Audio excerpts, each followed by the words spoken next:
नमस्कार, आप देख रहे हैं इंडिया वॉइस और मैं हूं आपके साथ श्रुति अंगद। बुलेटिन की करेंगे शुरुआत। प्रयागराज से बड़ी खबर सामने आ रही है। महाकुंभ को भव्य और दिव्य बनाने की तैयारियां तेज। यूपीएसआरटीसी भी पर्यटकों के लिए अभियान चला रहा है। बसों में श्रद्धालुओं को फील गुड कराएगा विभाग। पर्यटकों को फील गुड कराएगी रोडवेज कुली सेवा। रोडवेज कुलियों को अगले हफ्ते से दी जाएगी ट्रेनिंग। सीनियर सिटीजन के लिए मददगार होगी कुली सेवा। तो लगातार महाकुंभ को लेकर भव्य और दिव्य बनाने के लिए तैयारियां तेज हो गई है और ऐसे में यूपीएसआरटीसी की एक नई योजना भी सभी के सामने है।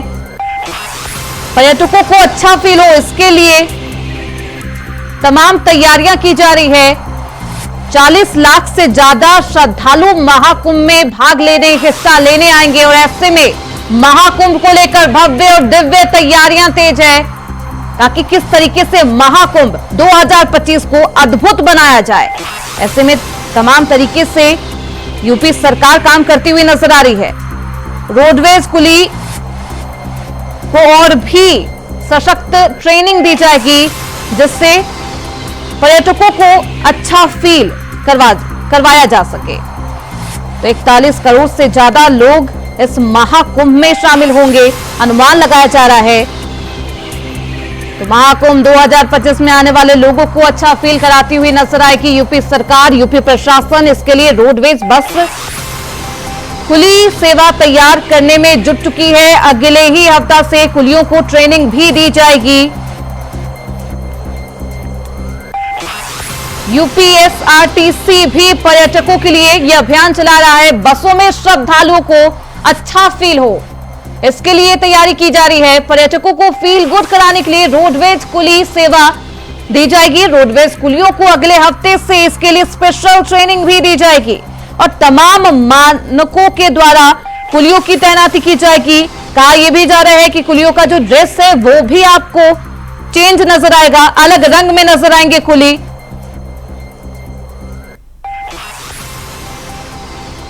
उत्तर प्रदेश की योगी सरकार प्रयागराज में 2025 में महाकुंभ को आयोजित करने के लिए तमाम तैयारी कर चुकी है। तो इस खबर पर ज्यादा जानकारी के साथ हमारे संवाददाता शोएब रिजवी हमारे साथ जुड़ चुके हैं। शोएब, क्योंकि अगले कुछ ही महीनों में अब महाकुंभ का आयोजन किया जाएगा, ऐसे में क्या कुछ अभी तक तैयारी की गई है?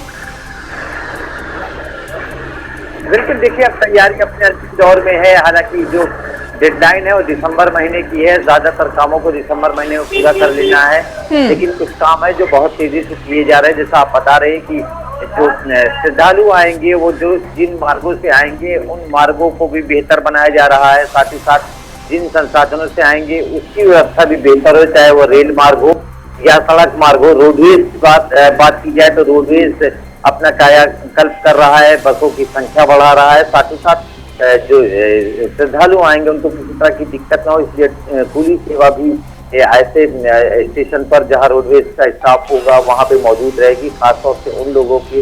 बिल्कुल शोएब, यूपीएसआरटीसी पर्यटकों के लिए स्पेशल अभियान चलाती हुई नजर आ रही है ताकि श्रद्धालुओं को अच्छा फील हो सके। स्पेशल ट्रेनिंग दी जाएगी कुलियों को। क्या कुछ खास रहने वाला है इस ट्रेनिंग में और कब से ये ट्रेनिंग?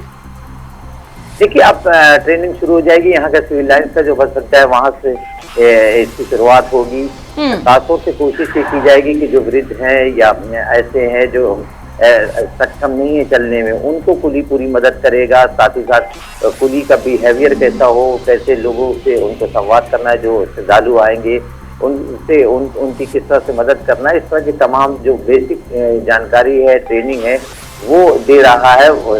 सीधे सी वजह है कि सबसे ज्यादा श्रद्धालु अगर आएंगे तो इसी माध्यमों से आएंगे, बसों के जरिए आएंगे या ट्रेन के जरिए आएंगे। तो इन जगहों पर विशेष तैयारियां की जा रही हैं, उसकी व्यवस्थाओं को दुरुस्त किया जा रहा है और खासतौर से वहाँ पे काम करने वाले चाहे जिस विंग से जुड़े हों उनको सबको ट्रेन भी किया जा रहा है। उसी कड़ी में कुली भी एक महत्वपूर्ण रोल अदा करेंगे। बहुत बड़ी संख्या में जो लोग आएंगे तो उनको किसी तरह की दिक्कत न हो, उनकी मदद के लिए ये लोग रहेंगे। खासतौर से ऐसे जो वृद्ध हैं या किसी परेशानी की वजह से उनको चलने में फिरने में दिक्कत है, उनकी पूरी मदद की जाएगी और इसके लिए ट्रेनिंग भी शुरू हो रही है और इसी ट्रेनिंग के जरिए उनको ये सारी चीजें सिखाएंगे सिखाई जाएगी कि उनका बिहेवियर श्रद्धालुओं के साथ कैसा हो, ताकि जो श्रद्धालु आए एक अच्छा अनुभव, एक अच्छा फील लेकर यहाँ जाए।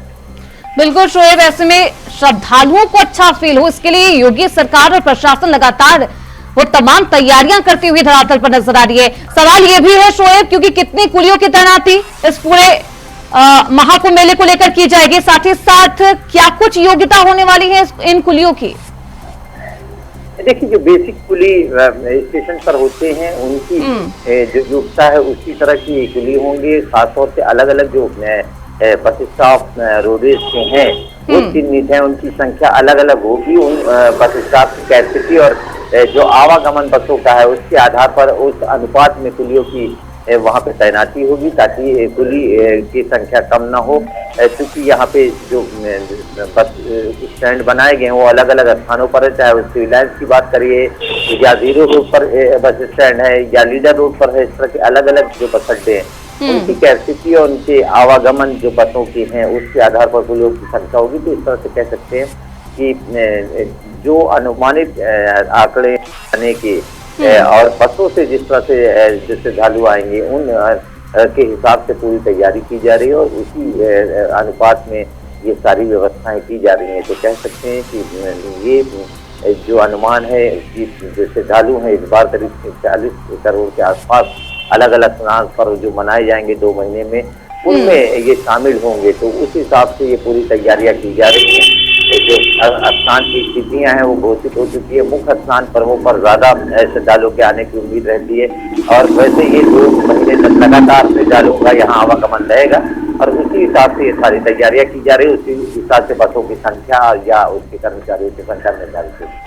बिल्कुल शोएब, ऐसे में ये भी कहा जा रहा है कि कुली का जो ड्रेस कोड होगा इस बार कुछ अलग अंदाज में नजर आने वाला है, नीले रंग में दिखेंगे कुली। बिल्कुल, जैसे कि दूर से जो श्रद्धालु है उनको इस बारे में जानकारी हो सके, कुली का इसलिए इंडिकेशन जो होगा उनका ड्रेस कोड जो होगा उससे वो चिन्हित होंगे और उनसे वो मदद ले सकेंगे, वो उनकी मदद कर सकेंगे। तो इसीलिए इस तरह की व्यवस्थाएं की जा रही है। बिल्कुल, भारी मात्रा में कुलियों की तैनाती की जाएगी शोएब, ताकि श्रद्धालुओं को किसी तरह की कोई भी दिक्कत ना हो। आप बने रहिए शोएब हमारे साथ, आगे भी आपका रुख करेंगे। तो महाकुंभ को भव्य और दिव्य बनाने की तैयारियां तेज हो गई है। श्रद्धालुओं को अच्छा फील हो, इसको लेकर प्रशासन की तरफ से तमाम वो कदम उठाए जा रहे हैं जिससे श्रद्धालु बेहद खुश नजर आए और उनके लिए ये महाकुंभ मेले का आयोजन आरामदायक हो। वहीं प्रयागराज मेला प्राधिकरण अखिल भारतीय अखाड़ा परिषद और सभी अखाड़ों के प्रतिनिधि संतों से मिलकर परंपरा के अनुसार भूमि आवंटन कर रहा है। प्राधिकरण की ओर से आश्वासन दिया गया है कि किसी भी सूरत में अखाड़ों को पिछले कुंभ से कम भूमि आवंटित नहीं की जाएगी। वहीं अखाड़ों को भूमि आवंटन पूरा होने के बाद बाकी संस्थानों को भूमि आवंटन की प्रक्रिया शुरू होगी। महाकुंभ 2025 के दिव्य भव्य आयोजन को लेकर प्रयागराज मेला प्राधिकरण पूरे जोर शोर से तैयारियों में जुटा हुआ नजर आ रहा है। गंगा घाटों के साथ पाटुन पुलों, चेकर्ड प्लेट रोड का निर्माण हो रहा है। प्रयागराज शहर के सौंदर्यीकरण के साथ महाकुंभ नगरी ने भी आकार लेना शुरू कर दिया है। संगमनोज गंगा घाटों के साथ पाटुन पुलों, चेकर्ड प्लेट रोड का निर्माण कार्य प्रारंभ हो चुका है। इस दिशा में महाकुंभ की पहचान साधु संत अखाड़ों के लिए भूमि आवंटन की प्रक्रिया भी शुरू हो गई है। आपको बता दें कि अखाड़ों के लिए मेला क्षेत्र में दोपहर करीब 1 बजे से भूमि का आवंटन किया जाएगा और उससे पहले बड़ा उदासीन अखाड़े के मठ में अखाड़ा परिषद की बैठक भी आयोजित की जाएगी। तो महाकुंभ क्षेत्र में आज से भूमि का आवंटन किया जाएगा। उसकी शुरुआत होगी 19 नवंबर तक भूमि आवंटन की प्रक्रिया जारी रहेगी। अखाड़ों के लिए मेला क्षेत्र में होगा भूमि आवंटन और इससे पहले अखाड़ा परिषद की बैठक भी होती हुई नजर आएगी। तो 1 बजे से भूमि आवंटन शुरू किया जाएगा। 11 बजे बैठक होना है। अखिल भारतीय अखाड़ा परिषद और सभी अखाड़ों के प्रतिनिधि संतों से मिलकर परंपरा के अनुसार भूमि आवंटन किया जाएगा। प्राधिकरण की ओर से आश्वासन दिया गया है। तो लगातार हमारे साथ हमारे संवाददाता शोएब हमारे साथ बने हुए हैं। शोएब, अखिल भारतीय अखाड़ा परिषद और सभी अखाड़ों के प्रतिनिधि संतों से मिलकर परंपरा के अनुसार भूमि आवंटन की प्रक्रिया शुरू हो गई है, क्या कुछ जानकारी? आवंटन है वो आज से शुरू हो जाएगी। इस बार हालांकि जो मेला प्राधिकरण है वो तमाम कंप्यूटराइज सिस्टम से भी भूमि आवंटन की प्रक्रिया को करेगा। हालांकि जो अखाड़ों को भूमि दी जाती है, जो पूर्व के उनके विकास है उसके आधार पर उन्हें भूमि आवंटित की जाती है। जो स्थान होते हैं वो मेला प्राधिकरण द्वारा उन्हें बताए जाते हैं। तो ये प्रक्रिया आज से शुरू हो जाएगी, क्योंकि अब जो अखाड़े हैं वो कहीं न कहीं नगर प्रवेश उनका शुरू हो चुका है। पिछले दिनों जूना अखाड़े का नगर प्रवेश हो चुका है, यानी जो साधु संत है वो प्रयागराज की तरफ अब आना शुरू हो चुके हैं। धीरे धीरे वो यहाँ पर आएंगे। अब क्योंकि भूमि आवंटन जब हो जाएगी तो जो मेला क्षेत्र है वहाँ पर उनका जो रहने की व्यवस्थाएं है वो बनेंगी। उसके बाद इनका जो है मेला क्षेत्र में प्रवेश होगा, यानी कह सकते हैं कि अब थोड़े दिनों बाद ही जब ये भूमि आवंटन हो जाएगी तो मेले में साधु संतों का प्रवेश भी शुरू हो जाएगा। फिलहाल आज से जो मेला प्राधिकरण है वो भूमि आवंटन की प्रक्रिया अखाड़ों से शुरू करने जा रही है। जो अखाड़े के अलग अलग अखाड़े हैं, 13 अखाड़े, उनकी जो भूमि आवंटन की प्रक्रिया है वो आज से शुरू हो जाएगी। और आने वाले दिनों में जब इनको भूमि आवंटित होगी तो फिर बहुत जल्द इनके जो अपने कैंप है या जो रहने की व्यवस्थाएं हैं वो होने के बाद फिर अखाड़ों का धीरे धीरे मेले में प्रवेश होगा। 30 जनवरी से ये मेला शुरू हो रहा। 13 जनवरी को पहला स्नान है, महत्वपूर्ण स्नान है। उसके बाद 14 जनवरी से जो राष्ट्रीय स्नान है, इस बार शाही स्नान की जगह से राष्ट्रीय स्नान का नाम दिया गया है, जिसमें साधु संतों का पूरा नहाने की जो प्रक्रिया है वो सीक्वेंस होती है। अलग अलग अखाड़े आते हैं जिसको देखने की भी बड़ी संख्या में श्रद्धालु आ जाते हैं। तो ये प्रक्रिया शुरू हो चुकी है। अब क्योंकि आज से भूमि आवंटन होगा और भूमि आवंटन के बाद जो साधु संतों के अखाड़े हैं अपनी भूमि पर भूमि पूजन के बाद वहाँ रहने की व्यवस्था बनाएंगे और वहाँ पे पहुँचेंगे। तो ये कह सकते हैं कि अब तेजी से ये काम होना शुरू हो चुका और उसी कड़ी में आज भूमि आवंटन की प्रक्रिया शुरू होगी। बिल्कुल, करीब 1 बजे से भूमि आवंटन की प्रक्रिया शुरू होगी। बहुत शुक्रिया शोएब आपका इन तमाम जानकारियों के लिए।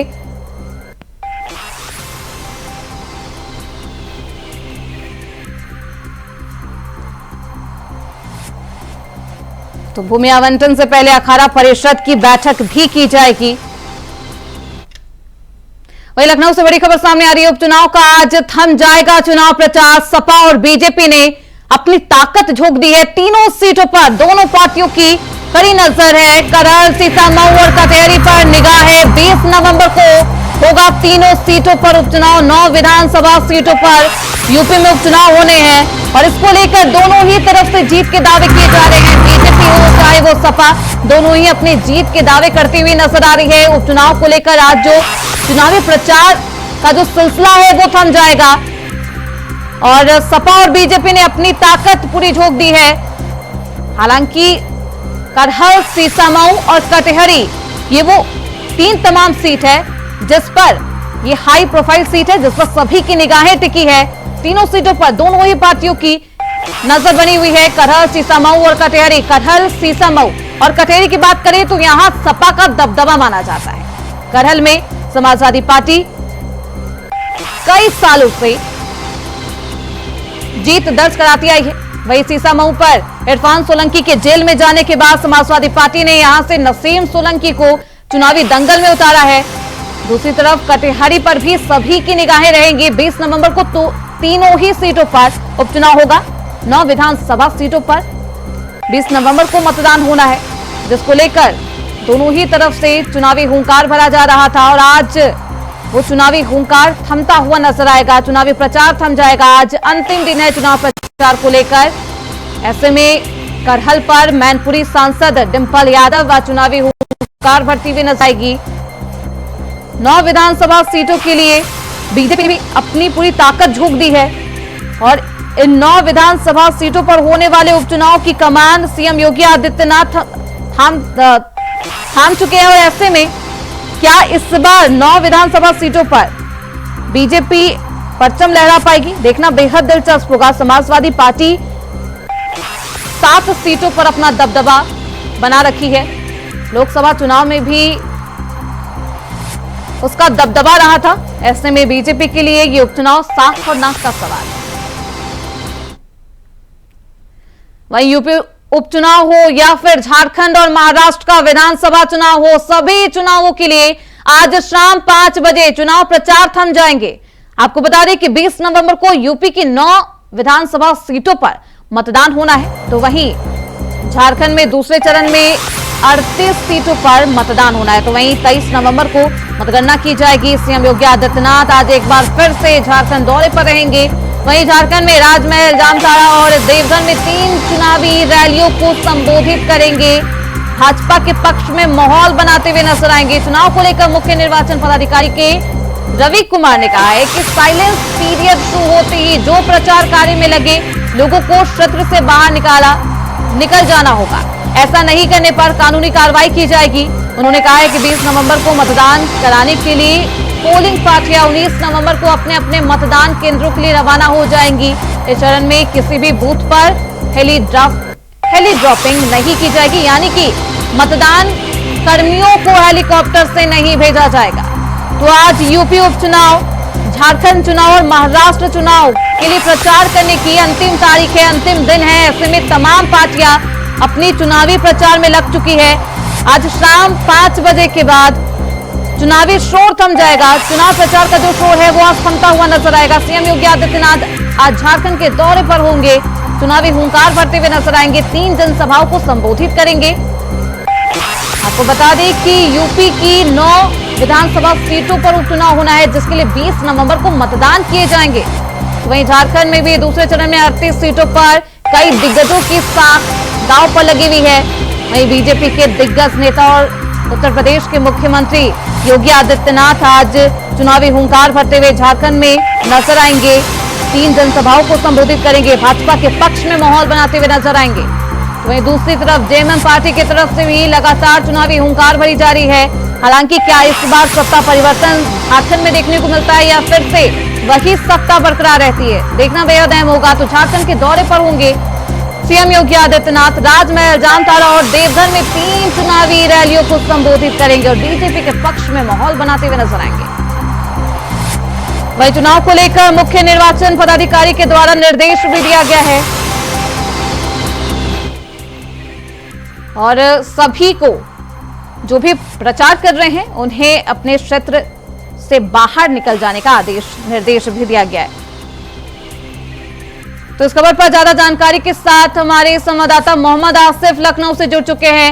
वहीं अजय पांडे रांची से हमारे साथ फोन लाइन पर जुड़ चुके हैं। सबसे पहले आसिफ, मैं आपके पास ही आऊंगी। आसिफ, क्योंकि झारखंड के दौरे पर है आज सीएम योगी आदित्यनाथ, क्या कुछ खास रहने वाला है? कितने बजे झारखंड पहुंचेंगे? देखिए, अगर यूपी सीएम योगी आदित्यनाथ के दौरे की बात करें तो आज वह झारखंड दौरे पर है। कल वह महाराष्ट्र चुनाव की 3 चुनावी जनसभाओं को संबोधित किया था और बीजेपी प्रत्याशी को जिताने के लिए उन्होंने बड़ी अपील भी की थी। और आज दोपहर में ही योगी आदित्यनाथ झारखंड पहुंच जाएंगे। वहां पर 3 बड़ी जनसभाओं को संबोधित करेंगे। और जिस तरह से जो है अब झारखंड, महाराष्ट्र और यूपी के 9 सीटों पर चुनाव होने हैं, काफी दिलचस्प है। मुकाबला आमने सामने का है। अगर झारखंड की बात करें तो यहाँ पर इंडिया गठबंधन और बीजेपी के बीच काफी टक्कर मानी जा रही है। तो वहीं दूसरी तरफ महाराष्ट्र में भी दोनों दल आमने सामने हैं।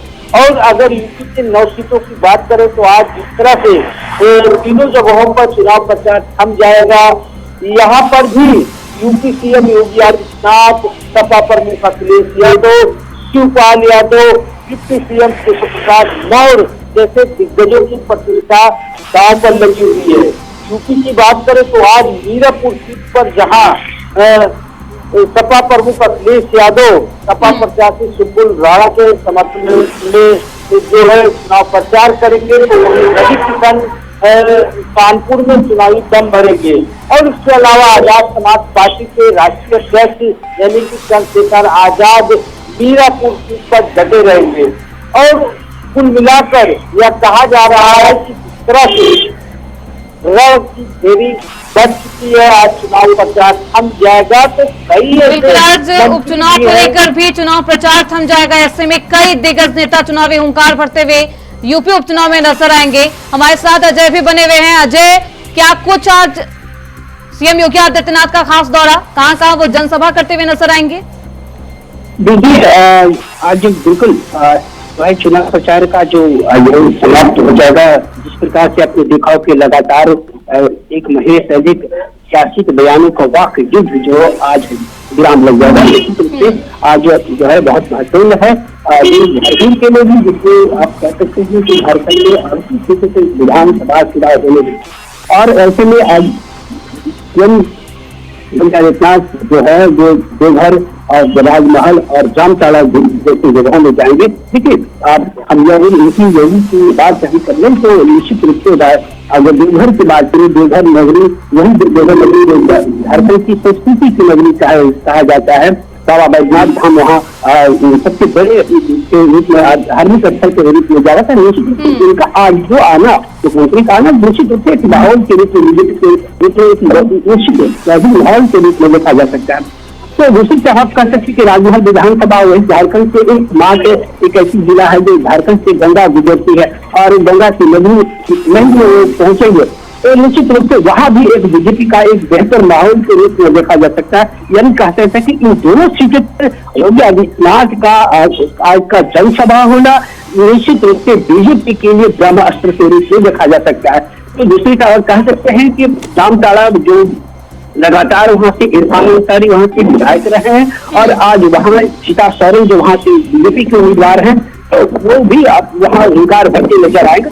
तो मुझे लगता है कि ये सीट जो है दोनों ही तरफ से हुंकार भरी जा रही है। ऐसे में 23 नवंबर को तारीख जब मतगणना होगी, यानी कि जनादेश सभी के सामने होगा आसिफ, क्योंकि जो 3 मुख्य सीट है, 9 सीटों पर उपचुनाव होने हैं। 3 मुख्य सीट जिस पर सभी की निगाहें हैं, कटहल हो, कटिहरी हो या सीसामऊ हो। अगर बात करें कटिहरी की सीट की तो सियासी इक्वेशन वहां पर कितना दिलचस्प? देखिए अगर सूची कटेरी सीट की बात करें तो यूपी सीएम योगी आदित्यनाथ ने इस सीट की कमान अपने हाथों में ले रखी है। वहीं दूसरी तरफ समाजवादी पार्टी ने धुरंधर राजनीति के खिलाड़ी शिवपाल यादव को लगाया है। तो ऐसे में कहा जा सकता है कि यहाँ पर यूपी सीएम योगी आदित्यनाथ की प्रतिष्ठा दांव पर लगी हुई है। वहीं सीतामऊ सीट की बात करें तो यहाँ पर आज डिम्पल यादव और बीजेपी के सांसद रवि किशन यहाँ पर चुनावी ताल ठोकेंगे। इस सीट पर जिस तरह से सपा का कब्जा था, इरफान सोलंकी के जेल जाने के बाद उनकी पत्नी नसीम सोलंकी को यहाँ पर प्रत्याशी घोषित किया गया है और इस सीट पर 3 कैबिनेट मंत्री भी डटे हुए हैं। अगर बात करें कैबिनेट मंत्री की तो निषाद पार्टी के राष्ट्रीय अध्यक्ष डॉक्टर संजय निषाद को यहाँ पे दी गई है और वहीं दूसरी तरफ समाजवादी पार्टी ने डिम्पल यादव यानी कि अखिलेश यादव की पत्नी को यहाँ पर चुनाव दिलाने की जिम्मेदारी है। यहाँ कहा जा सकता है कि इस सीट पर डिम्पल यादव और डॉक्टर संजय निषाद की प्रतिष्ठा दांव पर है। अगर बात करें करहल सीट की तो करहल सीट की जिम्मेदारी सपा प्रमुख अखिलेश यादव ने अपने हाथों में ली है। देव प्रताप यादव को जिताने के लिए सपा प्रमुख अखिलेश यादव लगातार सीट पर अपनी नजरें बढ़ाए हुए हैं। बिल्कुल कटहल वो सीट जहां समाजवादी पार्टी का दबदबा माना जाता है, ऐसे में कांटे की टक्कर है बीजेपी और समाजवादी पार्टी के बीच। अजय, क्योंकि हरियाणा विधानसभा चुनाव से पहले एक बयान सीएम योगी आदित्यनाथ ने दिया था, कटेंगे बटेंगे तो कटेंगे। इस बयान का असर झारखंड के विधानसभा चुनाव पर कितना होने वाला है? निश्चित रूप से ये बयान जो है उस समय झारखंड के सियासत में निश्चित रूप से देखा जा सकता है। लेकिन कांग्रेस ने काफी किया था कि कटोगे तो बटोगे, कोई यहाँ कटेगा नहीं, कोई यहाँ बटेगा। कांग्रेस की जो वोटर उन्होंने संभालने की कोशिश की, जो हिंदू वोटर थे वो अपने संभालने की कोशिश किया है। तो ये कटने वाली जो बटने वाली जो सियासत है तो निश्चित रूप से बीजेपी के लिए भी एक संजीवनी के रूप में साफ तौर से काम कर सकता है। कटने और बटने वाली जो सियासत है वो बीजेपी को क्या नुकसान देती है या फिर फायदा पहुंचाती है, देखना बेहद दिलचस्प होगा। अजय, बहुत शुक्रिया अजय आपका और आसिफ आपका इन तमाम जानकारियों के लिए। आप निगाह बनाए रखिए।